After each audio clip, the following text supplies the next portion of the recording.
कळवली, आटाळी, आंबोली भागामध्ये गेल्या 1 वर्षापासून पाण्याची मोठी समस्या आहे आणि त्या अनुषंगाने आज आमचे उपशहर प्रमुख दुर्योधन पाटील, माजी नगरसेविका आपल्या हर्षाली थविल, विभाग प्रमुख रमण तरे, रमेश पाटील आणि आमचे सर्व शाखा प्रमुख, इतर पदाधिकारी या लोकांनी माझ्याकडे सातत्याने पाठपुरावा केला होता की दादा आमच्या भागामध्ये खूप मोठा इश्यू आहे, आम्ही मोर्चा काढणार आहे। आम्ही त्यांना विनंती केली होती की मोर्चा वगैरे न करता आपण सामंजस्याने, मी स्वतः 8 दिवसापूर्वी आयुक्त मॅडम यांच्याशी चर्चा केली की ह्या भागामध्ये खूप मोठा प्रॉब्लेम आहे, घोडे साहेबांशी बोलणं केलं परंतु काही फरक पडत नाही।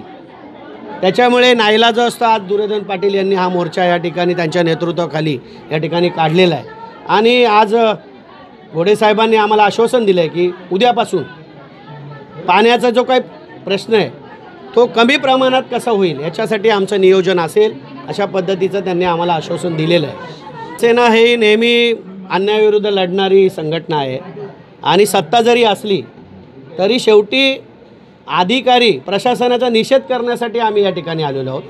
आम्ही सत्ताधारी आहे म्हणून काय आम्ही लोकांचे प्रश्न सोडवायचे नाहीत का? तर तो अधिकार आहे आमचा आणि शिवसेना ही नेहमी लोकांचे प्रश्न सोडवण्यासाठी उभी असलेली संघटना आहे।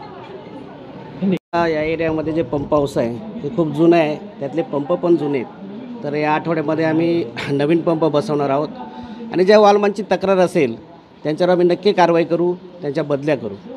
पण यांचा प्रॉब्लेम आता 1-2-3 दिवसामध्ये आम्ही पूर्णपणे सोडवण्याचा प्रयत्न करणार आहोत। पंप 4 पंप एकदा बदलून झाले की मग हा प्रश्न राहणार नाही। असाही आरोप केला की काही कर्मचारी जे आहेत ते त्यांच्या